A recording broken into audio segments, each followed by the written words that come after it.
Last year, a loaded touring bike went down on Interstate 90 outside Spokane. The rider walked away, but the investigation found something ugly.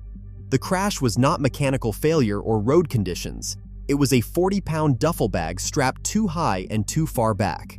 At 70 miles per hour, that weight turned into a pendulum, destabilizing the bike during a mid-lane change.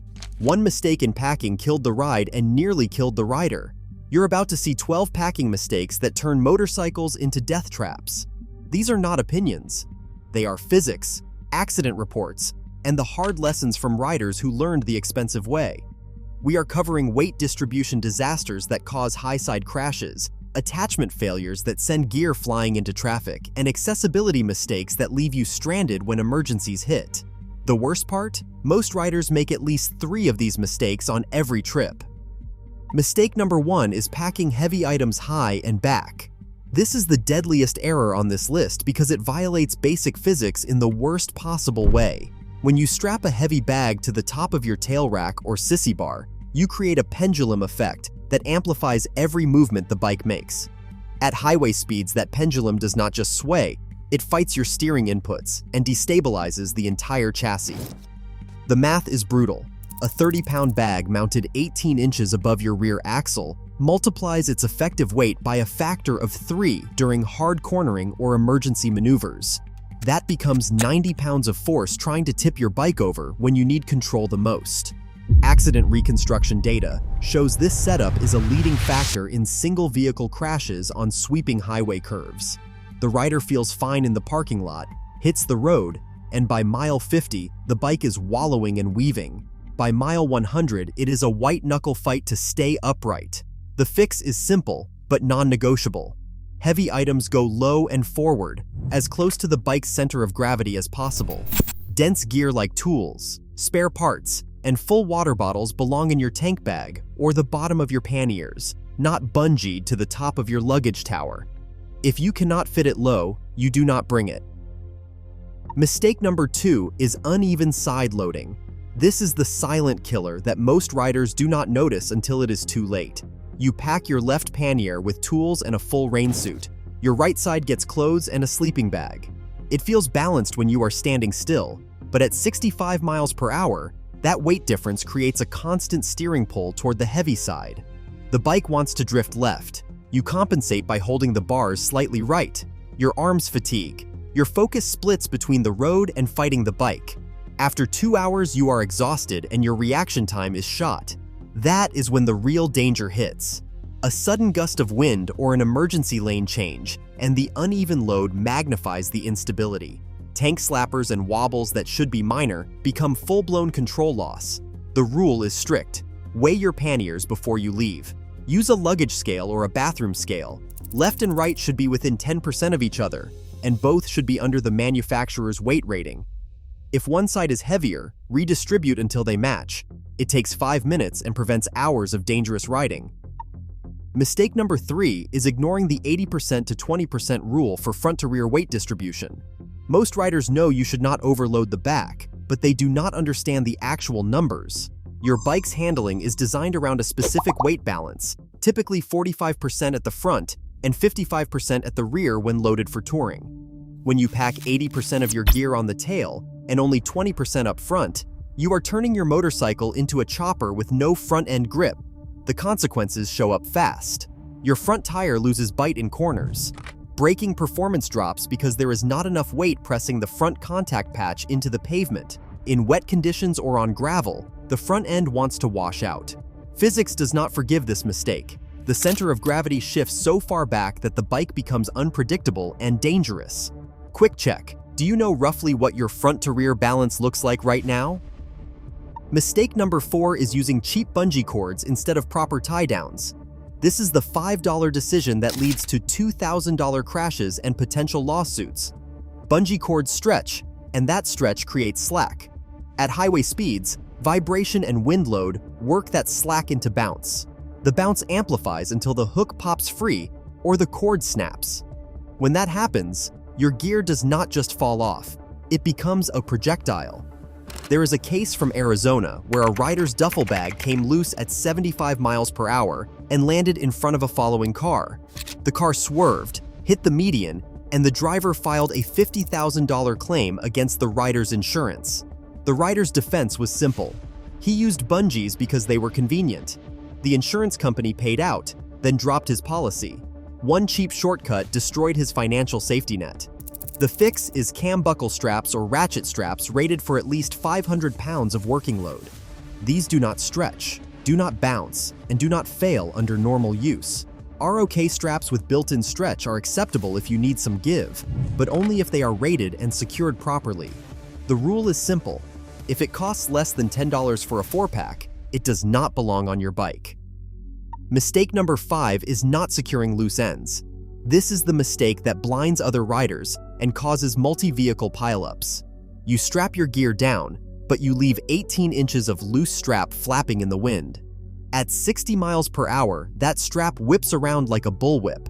It can catch on your wheel, wrap around your axle, or fly back and hit the visor of the rider behind you. Accident reports document cases where loose straps caused riders to lose control when a strap tangled in the rear wheel or chain. The bike locks up instantly, and there is no time to react. The rider goes down hard, and anyone following has seconds to avoid the wreck. The worst part is how preventable this is. Loose straps are visible, obvious, and fixable in 30 seconds. The protocol is strict. After you tighten your straps, roll or tie off every loose end. Use the built-in elastic keepers if your straps have them. If not, wrap the excess and secure it with a small zip tie or a Velcro strap. Check every strap before you leave, and check again at your first stop. If you see another rider with loose ends flapping, flag them down. This is not about being polite. It is about preventing a crash. Mistake number 6 is overloading luggage beyond weight ratings. Manufacturers publish weight limits for panniers, tailbags, and tank bags for a reason. Those limits aren't suggestions. They're the threshold where mounting hardware starts to fail, seams rip, and attachment points tear free from the bike. When you pack 40 pounds into a pannier rated for 20 pounds, you're gambling that the frame, the mounting bolts, and the bag itself can handle double the stress. They can't. The failure mode is catastrophic. A pannier tears free at speed, swings into your rear wheel, and locks it up. Or the mounting bracket snaps, and the bag drags on the pavement, destabilizing the bike and showering sparks. Both scenarios end in crashes, and both are entirely avoidable. The smart move is to weigh your luggage before every trip and respect the ratings. If you can't fit everything within limits, bring less gear or upgrade to stronger luggage. There's no middle ground. Mistake number 7 is burying emergency gear under everything else. This is the mistake that turns a manageable problem into a full-blown disaster. You're 200 miles from home when the skies open up. Rain is pouring down, visibility is dropping, and you need your rain suit right now. But it's at the bottom of your pannier, under your tent, sleeping bag, and 3 days of clothes. By the time you dig it out, you're soaked to the bone and shivering. The same logic applies to your first aid kit, your emergency communication device, and your roadside repair tools. If you can't access critical gear in under 30 seconds, it's packed wrong. Emergency situations don't wait for you to unpack half your luggage on the side of the highway. The window between manageable inconvenience and trip-ending disaster is measured in seconds, not minutes. The protocol is simple, but it requires discipline. Emergency gear goes in the top pocket of your panniers or in an external mesh pocket where you can grab it without opening the main compartment. Rain gear, first aid, and your emergency communication device should be reachable while you're still sitting on the bike. Everything else can go deeper, but survival gear stays on top, always. Mistake number 8 is packing rain gear where you cannot reach it in a storm. This deserves its own entry because it is so common and so dangerous. Riders often pack their rain suit at the bottom of their luggage because it is bulky, and they assume they will see the storm coming. They will not. Weather changes fast, especially in mountain passes and open plains. 1 minute you are riding under blue skies. 10 minutes later, you are in a downpour with zero visibility and falling temperatures. Wet gear is not just uncomfortable, it is a safety hazard. Soaked clothes pull heat from your body 25 times faster than dry fabric. Hypothermia can set in within an hour, even in summer, if you are wet and moving at highway speeds. Your core temperature drops, your reaction time slows, and your decision-making deteriorates. That is when crashes happen. The fix is non-negotiable.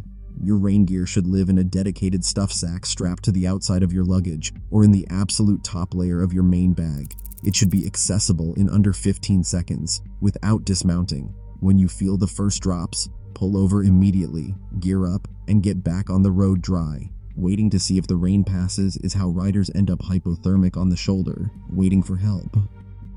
Mistake number 9 is riding without a quick access toolkit for roadside repairs.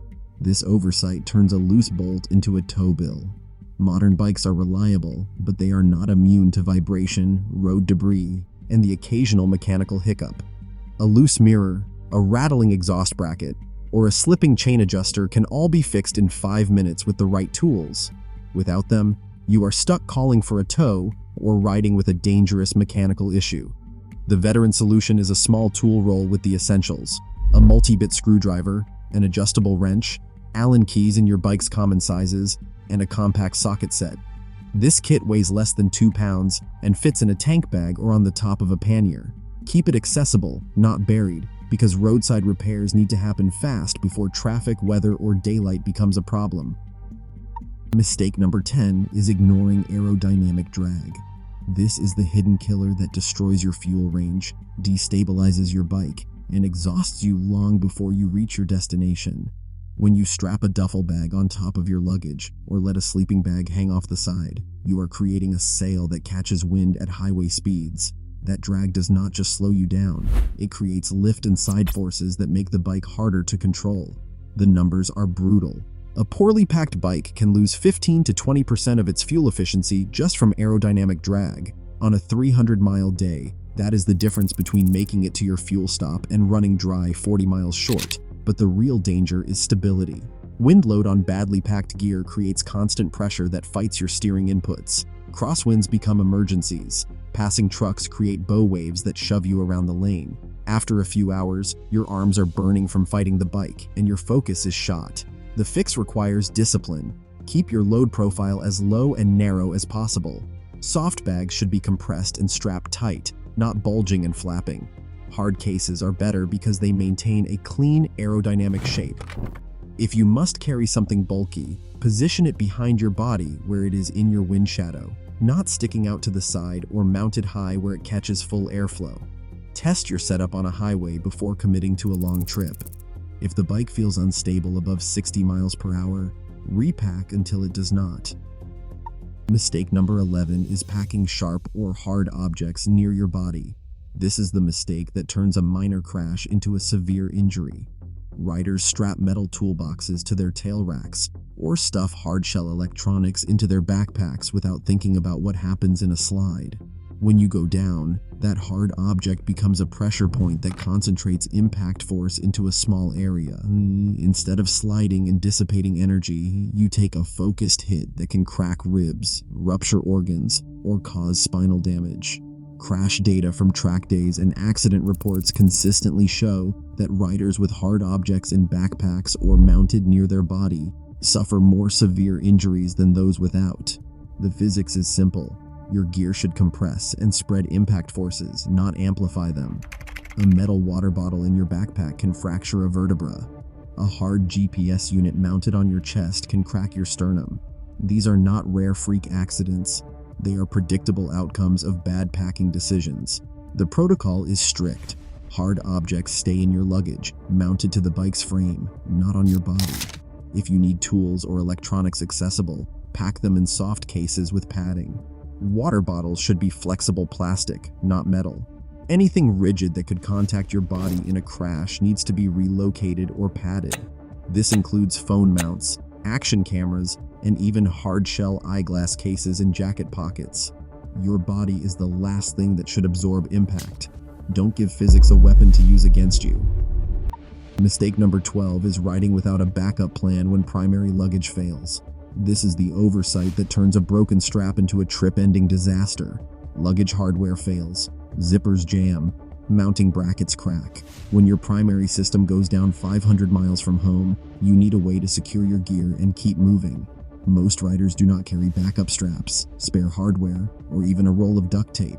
When failure hits, they are stuck on the roadside, trying to improvise with whatever they can scavenge. The smart solution is a small emergency kit dedicated to luggage failure. This includes 2 heavy-duty cam buckle straps as backups, a roll of Gorilla Tape, a handful of zip ties, and a few feet of paracord. Total weight is under 1 pound. Total cost is under $30, but the value when you need it is immeasurable. A broken pannier mount can be reinforced with tape and zip ties. A failed strap can be replaced in 60 seconds. A torn bag can be patched well enough to limp to the next town. The veteran move is to test your luggage under load before you leave. Strap everything down, then physically shake and pull on each attachment point. If something feels loose or weak, fix it now, not 200 miles down the road. Inspect your straps for fraying, your buckles for cracks, and your mounting hardware for stress fractures. Replace anything questionable. The goal is to catch failures in your driveway, not on a mountain pass in a thunderstorm. Body position and load testing reality check. Your parking lot test means nothing. This is the hard truth that most riders learn too late. You load your bike, walk around it, give everything a shake, and declare it good to go. Then you hit the highway, and by mile 50 the bike feels completely different. The weight shifts, the handling changes. What felt stable at 15 miles per hour in a parking lot becomes a nightmare at 70. The reason is simple. Static testing does not replicate the forces your bike experiences at speed. Wind load, vibration, and cornering forces all work together to expose weaknesses that you cannot detect standing still. A strap that feels tight in your driveway can loosen under sustained vibration. A weight distribution that seems balanced can create handling problems once aerodynamic forces come into play. The only way to know if your packing works is to test it under real conditions. The 20-mile shakedown rule is non-negotiable. After you pack, ride a 20-mile loop that includes highway speeds, tight corners, and rough pavement. Pay attention to how the bike feels. Does it wallow in corners? Does it feel top-heavy? Is there any movement or noise from your luggage? If anything feels wrong, pull over immediately and fix it. Tighten straps, redistribute weight, or repack entirely. This shakedown ride is your last chance to catch problems before they become dangerous. Spotting dangerous load shift before it kills you requires constant vigilance. Every fuel stop, walk around your bike and check your straps. Look for loose ends, shifted bags, or any sign of movement. Press down on your luggage. It should feel solid and immovable. If anything rocks or shifts, tighten it down. During the ride, stay alert to changes in handling. A sudden increase in wobble or a new vibration can signal that something is coming loose. Do not ignore these warnings. Pull over and investigate immediately. When packing goes wrong mid-ride, you have 2 options. Fix it safely or abort the trip. If you are on a highway and you feel your load shifting, signal, slow down gradually, and get to the shoulder as quickly as safety allows. Do not try to muscle through it. A loose load can destabilize the bike in seconds, and at highway speeds you will not have time to recover. Once you are stopped, assess the damage. If you can secure everything properly, do it. If you cannot, call for help or ride to the nearest town at reduced speed. There is no shame in recognizing when a situation is unsafe. The only shame is in ignoring the warning signs and crashing because of pride.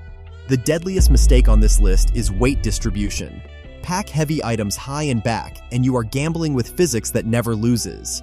Which of these have you caught yourself doing? Drop a comment and let me know if you have seen any of these disasters on the road. Hit subscribe so we can build a safer riding community together, because the difference between a legendary trip and a roadside disaster is discipline, not luck. Ride smart.